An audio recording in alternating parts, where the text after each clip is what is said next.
कंबल ओढ़े सो रहे थे। यमराज आ गए। यमराज बोले चलो। सेठ जी बोले हम नहीं जाएंगे, हम पैसे वाले हैं, एक काम करो 2 लाख ले लो, निकल लो। यमराज बोले यहाँ ये नहीं चलता। अच्छा एक काम करो 10 लाख ले लो, निकलो।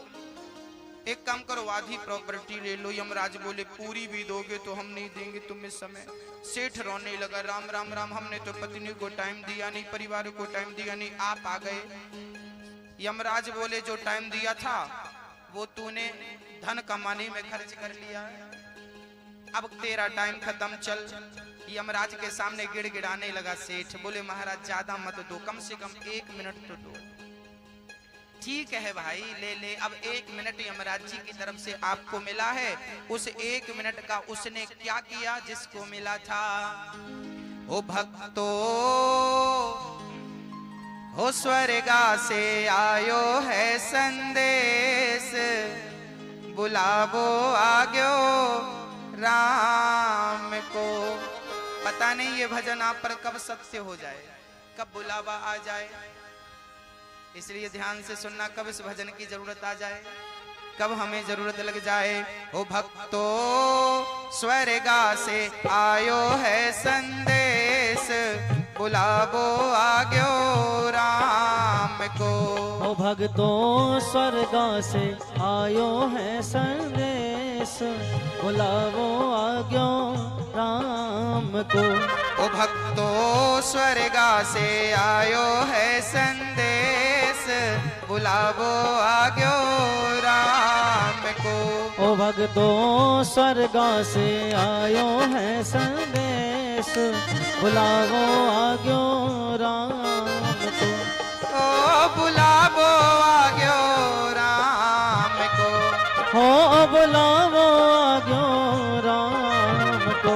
ओ भक्तो स्वर्गा से आयो है संदेश, बुलावो आग्यो राम को।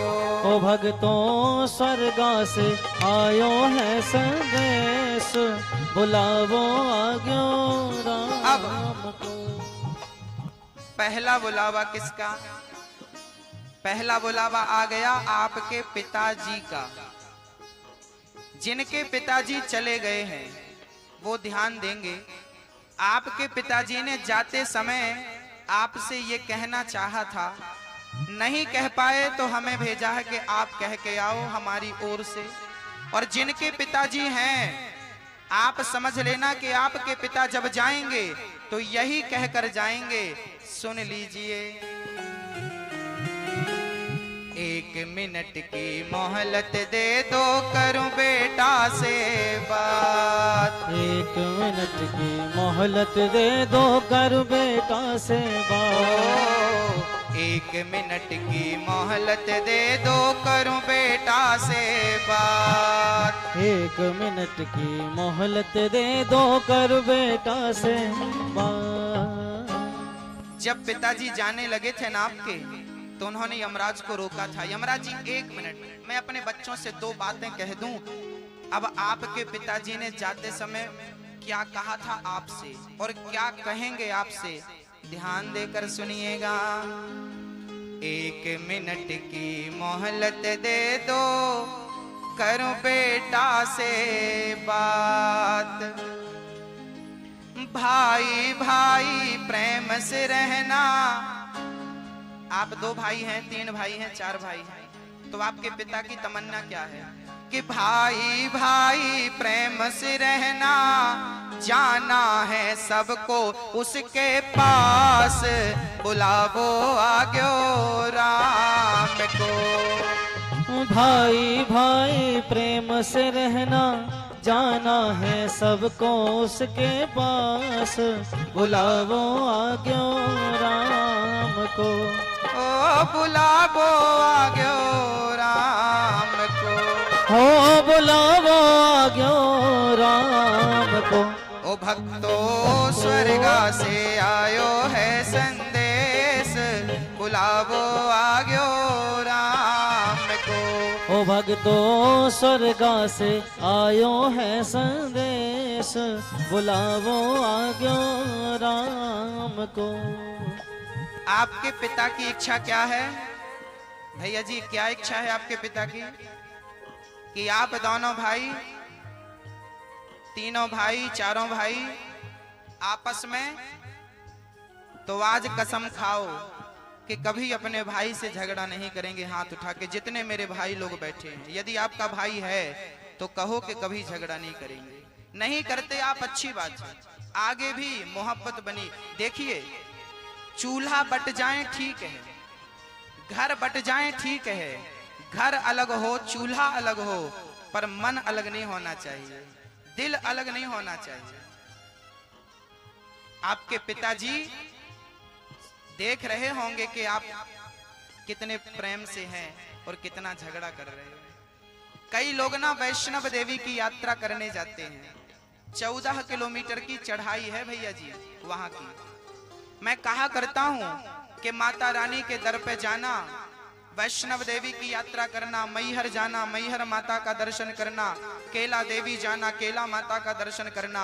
अरे 14 किलोमीटर की चढ़ाई चढ़ना बड़ी बात नहीं है, पर रूठे भाई के घर जाना, रूठे भाई के घर जाना, उसके घर की 4 सीढ़ी चढ़ करके कान पकड़ के सॉरी कह देना और रूठे भाई को हृदय से लगा लेना, बहुत बड़ी बात है, बहुत बड़ी बात है। आप अपनों को मना नहीं पाते, अपनों को हृदय से लगा नहीं पाते और देवी देवताओं के दर पे माथा टेकते रहते हैं। पहले रूठों को तो मना लो, वो मां मान जाएगी, पहले अपने भाई को मना लो। रूठे भाई को ये पिता चले गए कहकर अब किसका नंबर? अब माँ का नंबर। माँ जाने लगी तो आपकी माँ और आपकी सासू माँ, जब आपकी सास गई ना तो वो आपसे कुछ कह करके गई थी, और यदि आपकी सास जिंदा हो तो वो मरने के पहले आपसे ये कह करके जाएंगी। आपकी सास क्या कहना चाहती है जरा सुनिए। एक मिनट की मोहलत दे दो, करूं बहू से बात। एक मिनट की मोहलत दे दो, करूं बहू से बात। ओ एक मिनट की मोहलत दे दो, करूं बहू से बात। एक मिनट की मोहलत दे दो, करूं बहू से बात। आपकी सास यमराज जी से कहती है, यमराज जी 1 मिनट का टाइम दे दो, मैं अपनी बहू से कुछ कहना चाहती हूँ। जिनकी सास है जब वो जाएगी ना तो यही कहकर जाएगी, और जिनकी चली गई है तो वो ये कह के गई है, ये समझना कि आपकी सास ही मेरे द्वारा कह रही है।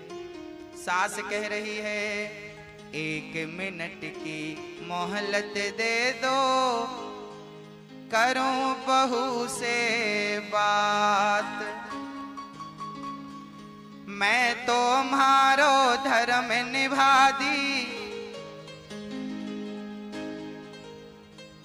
मैं तुम्हारो धर्म निभा दी।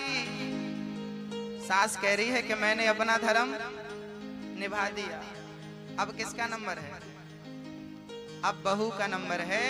आप लोग ना झगड़ा करती हो ना, जेठानी झगड़ा करती है देवरानी से, देवरानी झगड़ा करती है जेठानी से, तो आपके झगड़े पे सबसे ज्यादा दुख यदि किसी को होता है तो आपकी सासू माँ को, आपके माँ बाप को।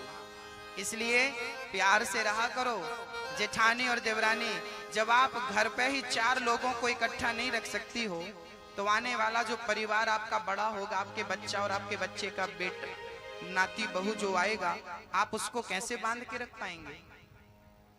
तो आपकी सास कह रही है मैं तुम्हारो धर्म निभा दी, बांध के रखियो ये परिवार, बुलावो आग्यो राम को। मैं तुम्हारो धर्म निभा दी, बांध के रखियो ये परिवार, बुलावो आग्यो राम को। ओ बुलावो आग्यो राम को। हो बुलावो आग्यो राम को। ओ भक्तो स्वर्गा से आयो है संदेश, बुलावो आग्यो राम को। हो भक्तों स्वर्ग से आयो है संदेश, बुलावो आज्ञो राम को। कभी कभी बहुओं को लगता है कि हमारी सास हमारी जेठानी का पक्ष ले रही है। कभी कभी जेठानी को लगता है कि हमारी सास देवरानी का पक्ष ले रही है। याद रखना, बहुएं अक्सर अपनी सास पर यह आरोप लगाती हैं कि आप पक्षपाती हो, और यह बात बिल्कुल गलत नहीं है। माँ बाप उस उम्र में जाकर किसी एक से अधिक प्यार करते हैं, जबकि ये बिल्कुल गलत है। मैं माँ बाप से यहाँ हाथ जोड़कर कहना चाहूंगा कि यदि आपके 2 बच्चे हैं, 2 बहुएं हैं, तो दोनों से बराबर प्रेम करिए, दोनों के बारे में सोचिए। एक के बारे में सोच रहे हैं तो यहाँ आप गलत हैं। हर जगह बच्चे गलत नहीं होते, कभी कभी माँ बाप भी गलती करते हैं और वो अपनी गलती को एक्सेप्ट नहीं करते, स्वीकार नहीं करते। तो बच्चों का धर्म है माँ बाप की सेवा करना, तो माँ बाप का भी धर्म है कि वो बच्चों के साथ मिलजुल के रहें। जमाना जैसा है, आपको जमाने के हिसाब से रहना पड़ेगा, जरूरी है। यदि आप मनमानी करेंगे तो फिर बीच में दरार उत्पन्न हो जाएगी। जो पिता और पुत्र के बीच में, पिता बेटा और माँ के बीच में दरार उत्पन्न हो सकती है, मत उत्पन्न होने दीजिए। प्यार से रहिए। 2 कदम बेटा चले, 2 कदम माँ बाप चले।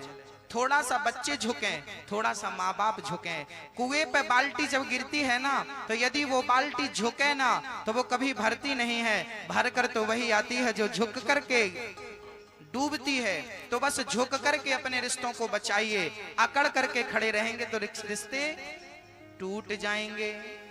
झुकता वही है जिसमें जान होती है, अकड़ खास मुर्दों की पहचान होती है। हाँ, चलिए, माँ बाप कुछ कह करके गए हैं, जरा समझिएगा। हाँ, एक माँ थी, उसकी एक ही बेटी थी, एक ही पुत्र था। शादी करनी थी पुत्री की, पति तो पहले ही चल बसे थे। बेटा बेटी की जिम्मेदारी थी, बेटी का विवाह करना था। घर पे बारात आनी थी, पर देखो जरा, बारात आए उसके पहले यमराज आ गए। माँ से कहने लगे, माँ चलो। माँ बोली, महाराज बेटी का विवाह 15 दिन बाद होना है, विवाह कर लेने दो। यमराज बोले, 15 दिन का समय नहीं बचा, चलो। तो माँ ने कहा 1 मिनट का टाइम दे दो। तो उस माँ ने अपनी बेटी से क्या कहा?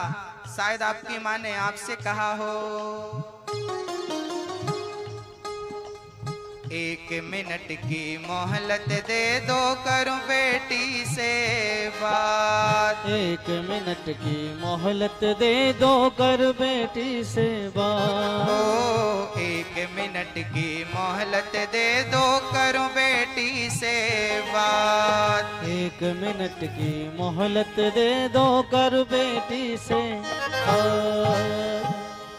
अब माँ अपनी बेटी से कह रही है, बेटी मन की तमन्ना मन में रह गई,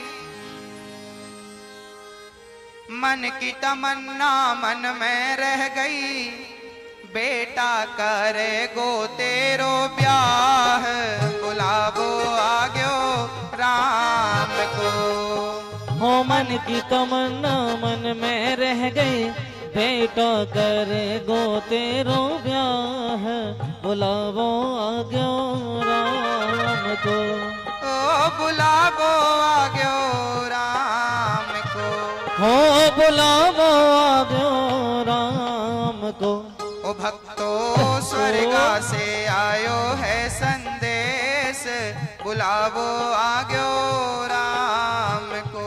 ओ भक्तो स्वर्ग से आयो है संदेश, बुलावो आग्यो राम को। जरा देखिए, माँ कह रही है, बेटी मन की तमन्ना मन में रह गई, अब तेरा भाई तेरा विवाह करेगा, मैं चल रही हूँ। पता नहीं कौन सी रात आखिरी रात हो, कौन सा दिन आखिरी दिन हो, इसीलिए प्यार से रह लो मेरी माँ, भूल जाओ कि झगड़ा हुआ था। झगड़ा तो याद है, प्रेम याद नहीं है। हाँ, एक पत्नी थी, पता नहीं वो पत्नी आप भी हो सकती हो। एक पत्नी थी, उसका पहला करवा चौथ था। आज उसने बड़ी खुशी से व्रत रखा था, मेरा पहला करवा चौथ है। खूब खुश थी। आज उसने शादी वाला ही लहंगा पहन रखा है, बड़ा सोना चांदी, बड़ा श्रृंगार कर रखा है। शाम हो गई, बस चांद निकलने का इंतजार था। चांद आए, चलनी से पति को देखूं, व्रत पूरा करूं और पति के हाथों से मैं खा करके अपना व्रत को पूरा करूं। चांद निकल रहे थे, उसके पहले यमराज आ गए। यमराज बोले चल, तेरा टाइम पूरा हो गया। जिस पत्नी को आज पहला करवा चौथ अपने पति का मुख देखना था, आज उसी का टाइम पूरा हो गया। यमराज कह रहे हैं चलो। जब यमराज ने जाने को कहा तो उस पत्नी ने कहा यमराज जी 1 मिनट का टाइम दे दो, मैं अपने पति से कुछ कह लूं। तो एक पत्नी जो मरने वाली है 1 मिनट बाद, वो अपने पति से क्या कहती है?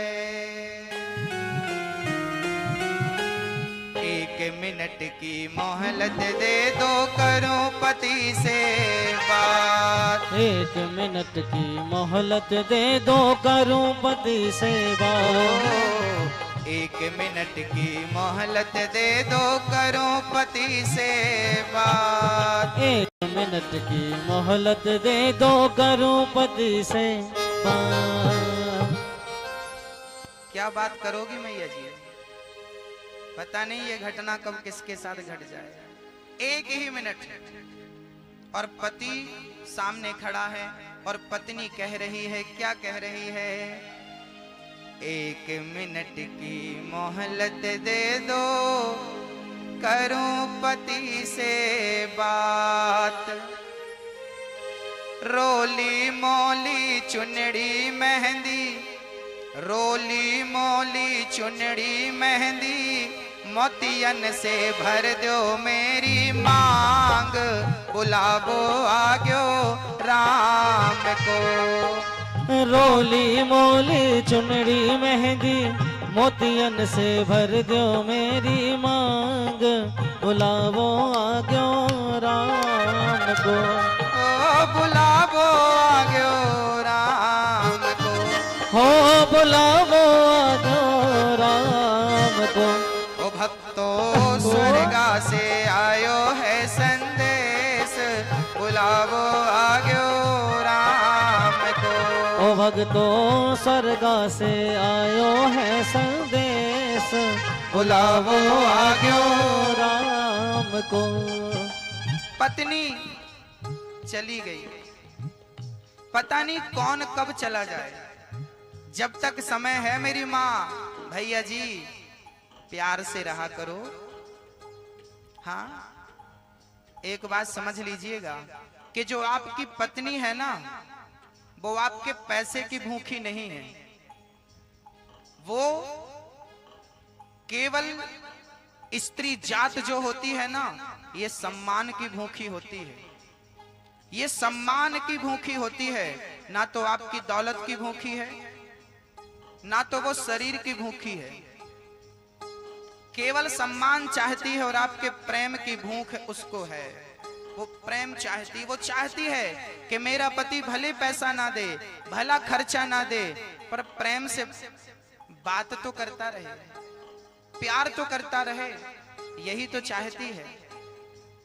आप इतना भी नहीं दे पाते। जरूरी है। राम सीता से कितना प्यार करते थे कि सीता माता के लिए राम ने रावण से पंगा ले लिया। नारी का सम्मान कोई करता था तो राम से सीख लेना चाहिए। लंका जाने के लिए लोग कहते हैं प्यार की निशानी ताजमहल है ना। प्यार की निशानी ताजमहल होता तो ताजमहल बनवाने वाला अपनी पत्नी के मर जाने पर दूसरी, तीसरी, चौथी, पांचवी शादी कर लिया। राम जी की पत्नी सीता को रावण ने चुराया, तो राम ने सेतु बनाया समुद्र के ऊपर। तो पत्नी को पाने के लिए, प्रेम को पाने के लिए राम ने जो सेतु का निर्माण किया, प्रेम की असली निशानी तो राम सेतु है भक्तों, राम सेतु है। तो कुछ पुरुष लोग ना बहुत अहंकारी होते हैं। एक बात ध्यान से सुनना मेरी माँ, ये जो पुरुष होते हैं ना, ये स्वभाव से अहंकारी होते हैं। ये गलती करते हैं पर ये कभी गलती को स्वीकार नहीं करते। हमेशा सॉरी आपको ही कहना पड़ता है, हमेशा झुकना स्त्री को पड़ता है। और ये बात मैं इसलिए कह रहा हूं क्योंकि बहुत कुछ हमने देखा है। पुरुष अक्सर गलती करता है, फिर भी वो चाहता है कि मेरी पत्नी ही झुके, वो ही सॉरी कहे। तो आप ही समझदार बन जाओ, आप ही झुक करके रिश्ते बचा लो। पुरुष लोग ना अपनी पत्नी को पांव की जूती समझते हैं। ये पांव की जूती है, मैं कह दूं पूरी दुनिया के लोगों से, नारी जो होती है ना वो पांव की जूती नहीं होती, वो तो मस्तक की पगड़ी होती है। आपके मस्तक का साफा है, वो आपकी शोभा है, आपका सम्मान है, आपके कुल की नाक है। आप उसे चरणों की जूती कह रहे हैं, गलत कह रहे हैं। नारी का अपमान ना करो, सम्मान करो। नारी ना होती तो नर ना होता, नारी ना होती तो राम ना होते, नारी ना होती तो हनुमान कहां से आते, ध्रुव कहां होते और प्रहलाद कहां होते। इसलिए नारी सम्मान चाहती है, सम्मान करो। एक बेटा शराबी था, मां की सुनता नहीं था। इतनी शराब पी कि उसकी किडनियां बिगड़ गईं। डॉक्टर ने कहा ये मर जाएगा। जब मरने का समय आया तो बेटे ने कहा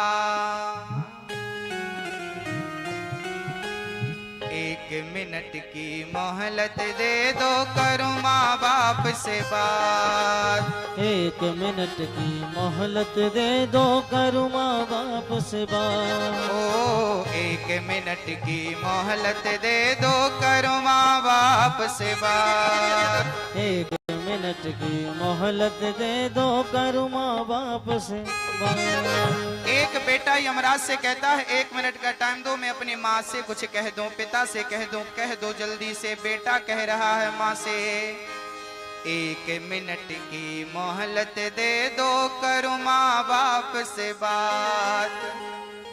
मात पिता तो मूरत प्रभु की, मात पिता तो मूरत प्रभु की, फिर भी मैं छोड़ा इनका साथ। बुलावो आग्यो राम को। मात पिता तो मूरत प्रभु की, फिर भी मैं छोड़ा इनका साथ। बुलावो आग्यो राम को। बस बातें हो गई, सबसे कह दिया। अब कन्हैया यमराज जी आ गए हमें लेने, यमराज जी आए हैं। अब आखिरी बात अपने कन्हैया से कह रहे हैं, कन्हैया आप सुनिएगा। एक मिनट की मोहलत दे दो, करूं कन्हैया से बात। एक मिनट की मोहलत दे दो, करूं कन्हैया से बात। एक मिनट की मोहलत दे दो, करूं कन्हैया से बात। एक मिनट की मोहलत दे दो, करूं कन्हैया से बात। कौन कौन बात करेगा कन्हैया से? कन्हैया अब आखिरी बात आपसे, कोई किसी से नहीं कहेगा, बस आपसे। यमराज जी एक मिनट और, एक मिनट की मोहलत दे दो, करूं कन्हैया से बात। कन्हैया सुन रहे हो ना आप? सुनिएगा। हर जीवन मेरा बीत गया अब, जीवन मेरा बीत गया अब, कर दो भवसागर से पार। बुलावो आग्यो राम को। जीवन मेरा बीत गया अब, कर दो भवसागर से पार। बुलावो आग्यो राम को। ओ बुलावो आग्यो राम को। हो बुलावो आग्यो राम को। ओ भक्तो स्वर्गा से आयो है संदेश, बुलावो आग्यो राम राम को। ओ भक्तों स्वर्गा से आयो है संदेश, बुलावो आग्यो राम को। ओ भक्तों स्वर्गा से आयो है संदेश, बुलावो आग्यो राम को। ओ भक्तों स्वर्गा से आयो है संदेश, बुलावो आग्यो राम को। पता नहीं किसका बुलावा आ जाए, कब आ जाए, इसलिए क्या करना मेरी माँ, कैसे रहना आप लोग, प्रेम से रहना। आप लोग तो वैसे रहते होंगे प्रेम से, कभी कभी ना झगड़े हो जाते हैं, ना चाह कर भी हो जाते हैं, कोई बात नहीं। कभी कभी अपनी पत्नी को सॉरी कह देना चाहिए, उसे अच्छा लगेगा। कभी कभी पति को सॉरी कह देना चाहिए। कभी कभी ना हमारी गलतियां नहीं होती, फिर भी हमें झुकना पड़ता है, कोई बात नहीं, झुक जाइए। यदि झुक करके आप रिश्ते बचा रहे हैं तो मतलब ये है कि आपको रिश्ता बनाना, निभाना, चलाना आता है। कई लोग ना अकड़ के खड़े होते हैं, नहीं हम झुकेंगे नहीं, रिश्ते टूट जाते हैं। रही मन धागा, देखिए आपके रिश्तों के लिए संत जी ने कहा, संतों को भी आपके रिश्तों की चिंता है। रही मन धागा प्रेम का, मत तोड़ो चटिकाए, टूटे से फिर ना जुड़े, जुड़े तो गांठ। ये प्रेम का जो धागा है ना मेरी माँ, ये तोड़ना नहीं चाहिए, क्योंकि ये जुड़ता तो है पर बाद में ना ये गांठ पड़ जाती है। इसलिए प्यार करो पर ये टूटे ना, बना रहे, बना रहे। पति पत्नी के बीच में सबसे ज्यादा जरूरी विश्वास होता है। आजकल पत्नियों को पति पर और पतियों को पत्नियों पर भरोसा कम है, इसलिए भी रिश्ते टूट रहे हैं। और एक बात और ध्यान से सुनना, आज स्त्रियों के रिश्ते यदि टूट रहे हैं तो कहीं ना कहीं एक स्त्री ही उसकी जिम्मेदार है। एक स्त्री का रिश्ता टूटता है तो दूसरी स्त्री जिम्मेदार होती है। एक औरत का संबंध यदि बिगड़ा है तो दूसरी औरत जिम्मेदार होती है, ये बात आप समझिए। और पुरुष के रिश्ते यदि टूटते हैं तो पुरुष के रिश्ते टूटने में कोई दूसरा पुरुष जिम्मेदार होता है। वो कैसे, जरा सुनिएगा। एक बहन मेरे पास आ गई, गुरुजी मैं बर्बाद हो गई। मैंने कहा क्या हुआ बहन? 5 साल का बच्चा था। हमने कहा क्या हुआ, क्यों रो रही हो? बोले गुरुजी मेरे पति ना तो मेरे साथ रहते हैं, ना तो कुछ कमाई का हिस्सा देते हैं। बच्चे को मैं सरकारी स्कूल में पढ़ा रही हूँ, पहनने को वस्त्र नहीं है, खाने को रोटी नहीं। हमने कहा आप इतनी गरीब तो नहीं हो कि रोटी भी ना हो? बोले गुरुजी हम गरीब नहीं हैं, हमारे पति बैंक के मैनेजर हैं, 80,000 रुपए महीना कमाते हैं, बहुत पैसा मिलता है। हमने कहा 80,000 रुपए महीना कमाते हैं तो फिर ये कह क्यों रही हो कि खाने को रोटी नहीं है, पहनने को वस्त्र नहीं है? बोले गुरुजी हमारे पति भटक गए हैं।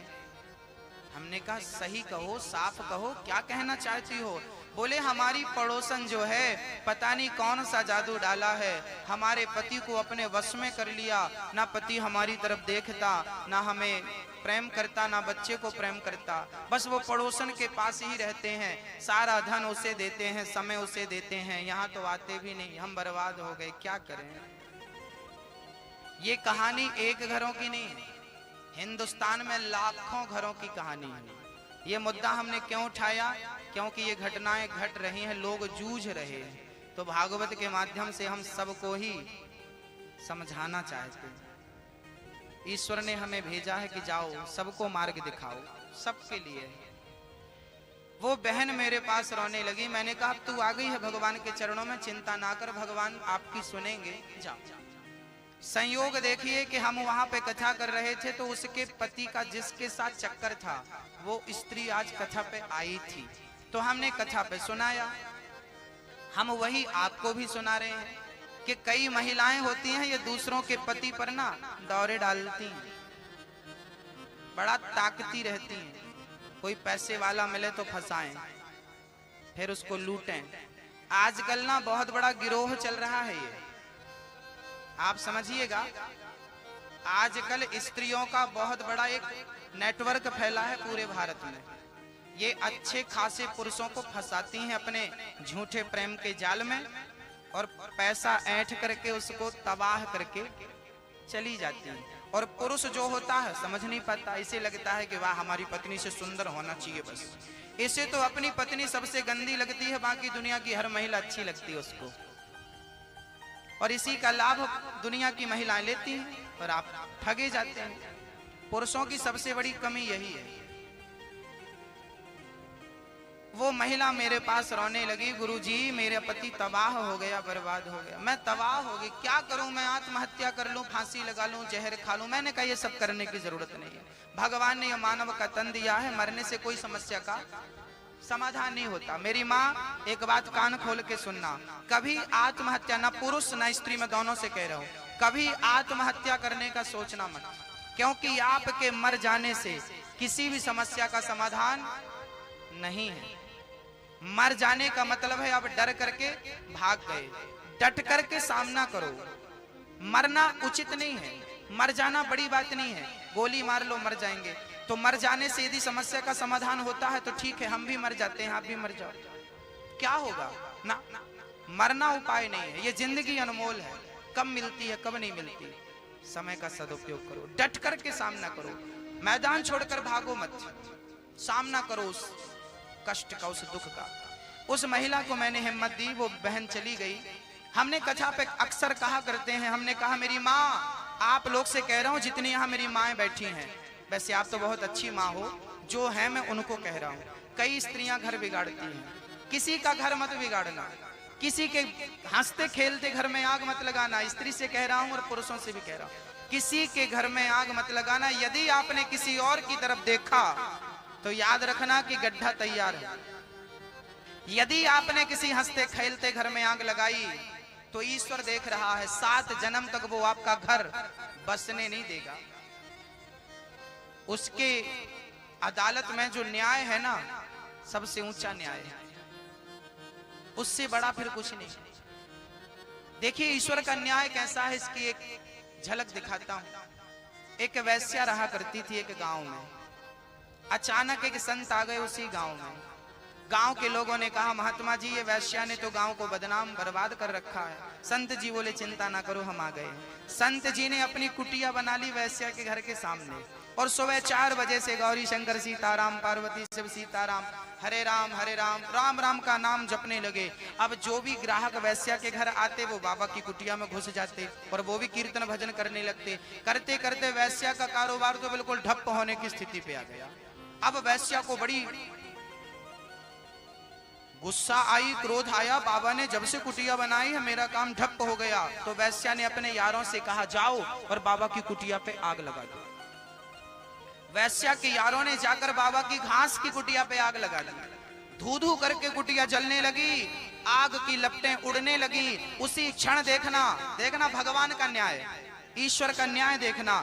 उसी समय जब आग लगी तो परमात्मा ने हवा चलानी शुरू कर दी। ईश्वर क्या करता, वो ज्यादा मेहनत नहीं करता, उसने हवा चलाई, और हवा जब चली तो वैश्या के, वो संत के घर के आग उड़ उड़ के वैश्या के घर पे जाने लगी। और देखते देखते वैश्या के घर पे भी आग लग गई, क्योंकि उसका घर भी तो लकड़ी का था। उसके घर पे भी आग लग गई। वैश्या दौड़ी दौड़ी आई, महात्मा जी ने आपने हमारा घर जला दिया, आपने हमारे घर पे आग लगा दी। महात्मा बोले बेटी मैंने तेरा घर नहीं जलाया तो किसने जलाया? संत ने कहा तेरे यार ने मेरा घर जलाया तो मेरे यार ने भी तेरा घर जला दिया। हिसाब बराबर। ईश्वर के घर पे देर है, अंधेर। इसलिए अपनी पत्नी के साथ खुश रहो, अपने बच्चों के साथ खुश रहो, अपने परिवार में, अपनी कमाई में।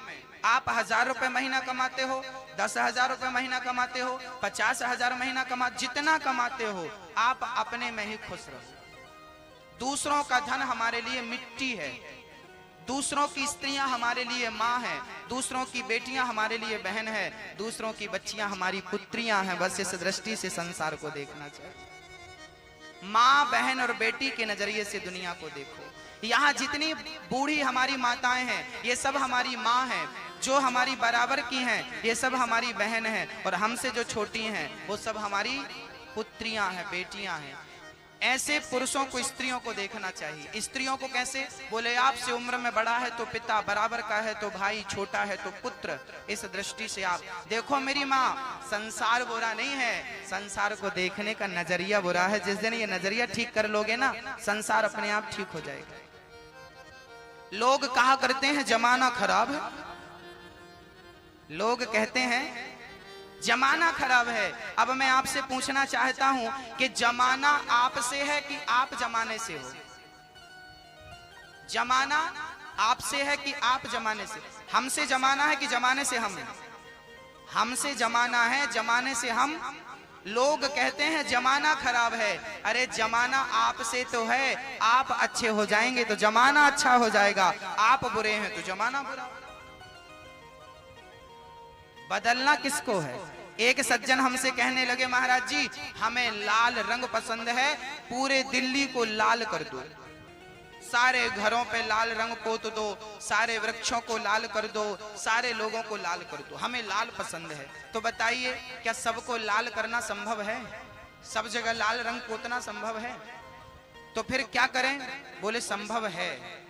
बोले आप जमाने को लाल मत करो, लाल कलर का चश्मा लगा लो अपनी आंखों में। तो आपको लाल देखना पसंद है ना, तो आपकी आंखों पे लाल चश्मा होगा तो फिर आप जिसे देखोगे सब लाल दिखेंगे आपको, प्रॉब्लम खत्म। आप दुनिया को जैसा देखना चाहते हैं पहले अपने आप को वैसा बनाइए। अच्छा देखना है तो पहले स्वयं अच्छे बनिए।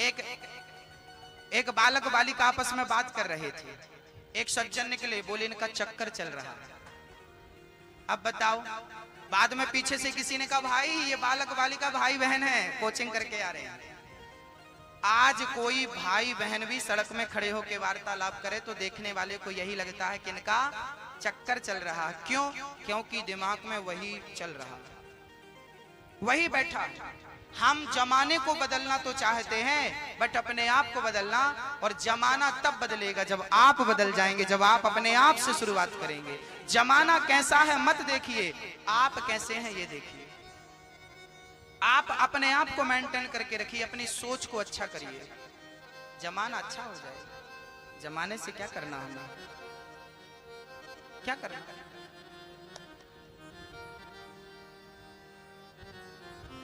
आज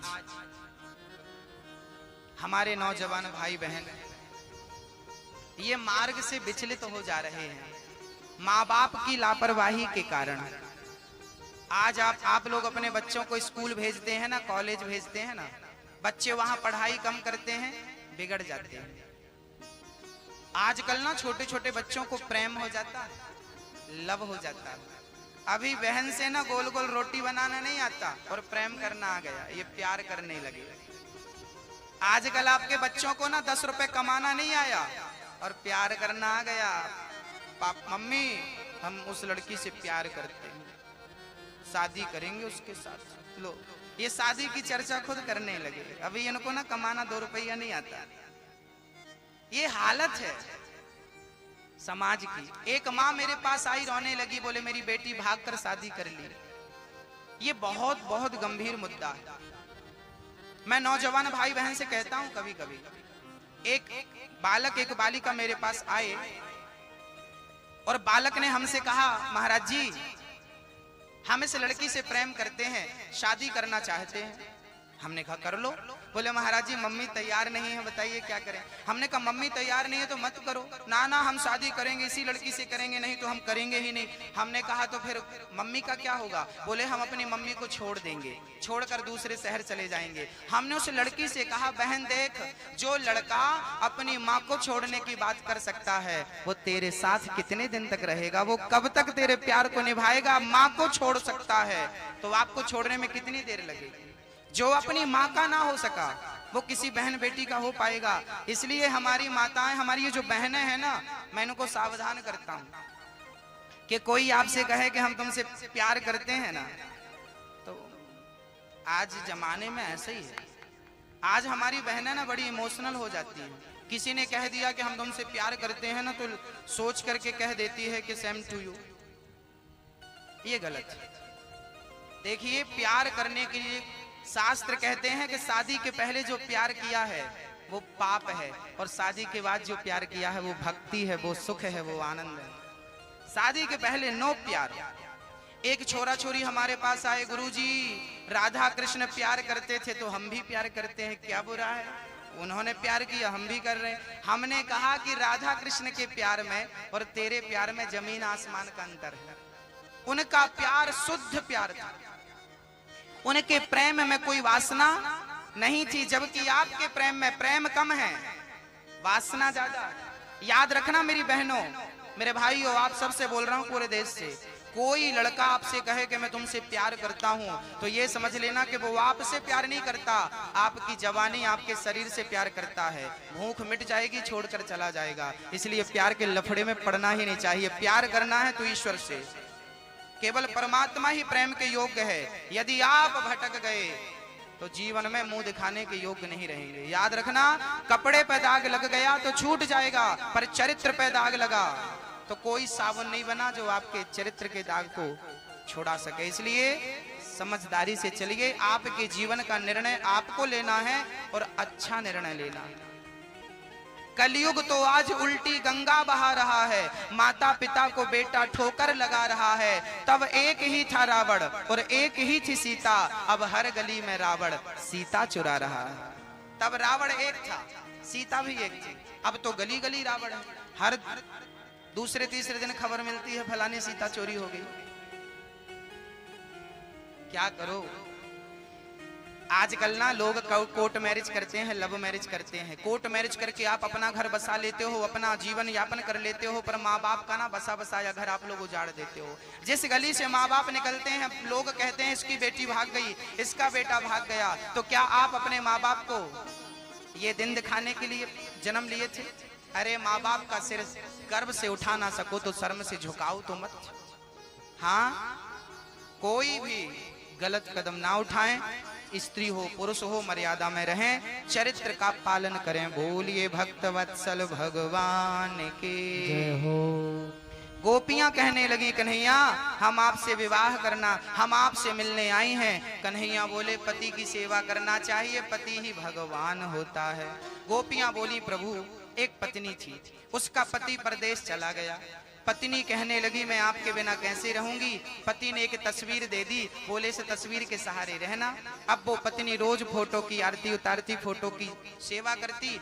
एक दिन पति वापस आ गया, पत्नी तस्वीर की आरती उतार रही थी। पति दरवाजा खटखटा रहा है, खोलो। पत्नी ने, अब बताओ क्या करना चाहिए? पति से दरवाजा खोलकर भेंट करना चाहिए या तो तस्वीर की फोटो की पूजा कर रही है, करती रहे। गोपियों ने भगवान से पूछा, बताओ प्रभु क्या करना चाहिए? कन्हैया ने कहा, जब साक्षात पति खड़ा है तो फिर फोटो की पूजा क्यों करती है? गोपियों ने कहा, प्रभु हम यही तो कहना चाहती हैं, संसार का पति जो है ये तस्वीर है, साक्षात पति तो आप हैं। हम तस्वीर को छोड़कर आपके पास आए, अब भला आपको छोड़कर कहाँ जाएं? अब आपको छोड़कर के जाने का मन नहीं कर रहा है, दिल नहीं कर रहा, कहीं नहीं जा सकते हम आपको छोड़कर। मैया जी, आप लोगों के पति कितने हैं बताओ? टोटल कितने हैं? जिनका एक है वो हाथ उठाओ। इतने कम लोगों का एक है, हाथ उठाओ। देख रहे हैं आपके पति? नहीं उठाओगी तो घर जाके पूछेंगे क्यों नहीं उठाया था हाथ एक पे।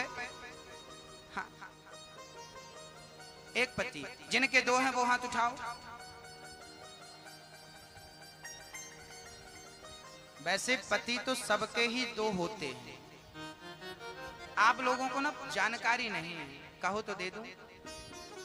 आपके ना दो पति हैं, भगवान ने सब चीजें दो दो दे रखी हैं। आंख दो, एक फ्यूज हो जाए दूसरी जिंदाबाद। हाथ दो, एक काम ना करे दूसरा जिंदाबाद। पांव दो, किडनियां दो, एक कंट्रोल, एक काम ना करे दूसरी जिंदाबाद।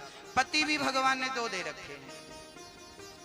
एक पति ये है जिसने गले पे मंगलसूत्र पहनाया, मांग भरी, आपको विदा करके लाया, ये आपके तन का पति है।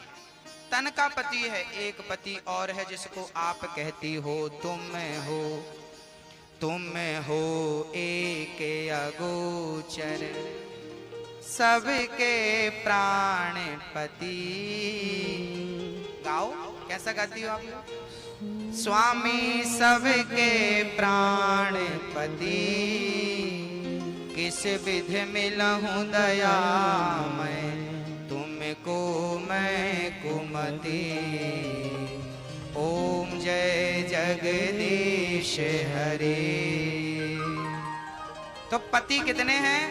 एक पति, ये तन वाला पति है, और जो प्राणों का पति है वो तो परमात्मा सबका पति है। उस परमात्मा से संबंध बन जाए। मीरा कहती है ना कि मैं दुनिया को अपना पति कैसे बनाऊं, ऐसे वर को क्या वरूं जो जन्मे और मर जाए, बरिए वर गोपाल को मेरु चुनरो अमर कर जाए।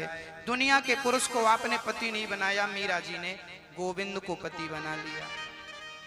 आप लोग भी ना पति भगवान को ही बनाओ। ये पति कहां रहे फिर? आज हम आपको एक बहुत बढ़िया बात समझाएंगे। देखिए, ये पति भी जरूरी है, वो पति भी जरूरी है, बेटा भी जरूरी है, बेटी भी जरूरी है, हमारी जिम्मेदारियां भी जरूरी हैं। अब हम कैसे दोनों को मैनेज करें, इसका एक बहुत सरल उपाय है। कहो तो मैं कह दूं। देखिए, भगवान ने बहुत सारी चीजें दो दो दे रखी हैं, पर कुछ चीजें ईश्वर ने एक ही दी है। जैसे कान दो हैं, आंख दो हैं, हाथ दो हैं, पांव दो हैं, किडनियां दो हैं।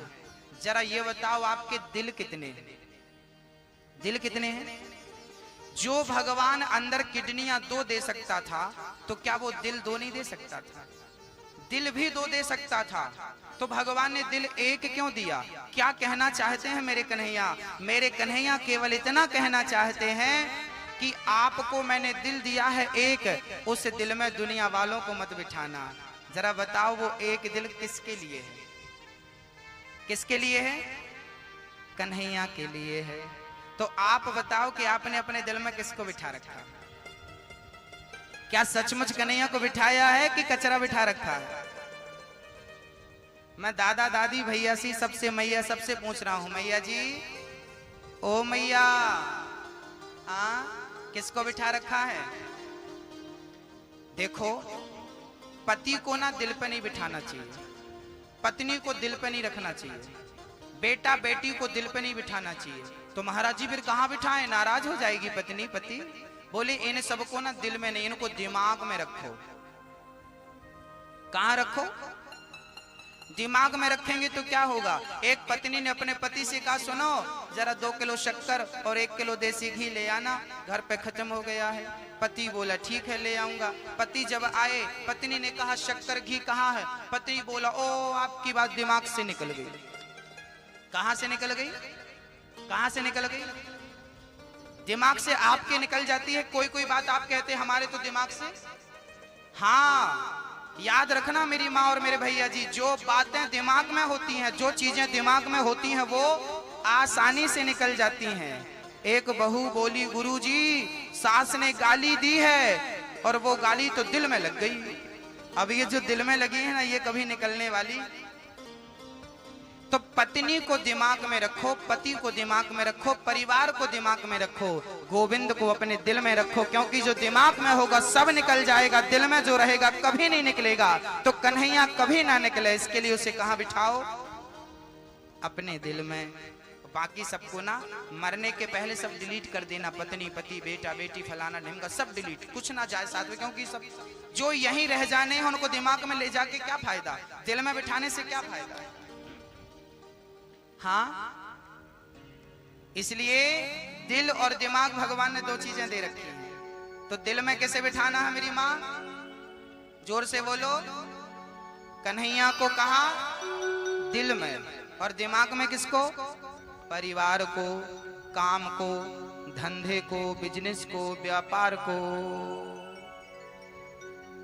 अब किसी महफिल में जाने कि हमें फुर्सत नहीं, कहाँ जाएं। एक था दिल मिल गया वो शाम से, एक था दिल मिल गया वो शाम से। अब कहीं दिल को लगाने की हमें फुर्सत नहीं, अब किसी महफिल में जाने की हमें फुर्सत। एक दिल था और वो कहाँ लग गया? कन्हैया में लग गया, तो अब लगेगा कहाँ? ये जो आंखें हैं हमारी, ये जो आंखें हैं हमारी मिल गई हैं शाम से। अब कहीं आंखें मिलाने की हमें फुर्सत नहीं। बेवफा दुनिया ये हमसे पूछती, बेवफा दुनिया ये हमसे पूछती।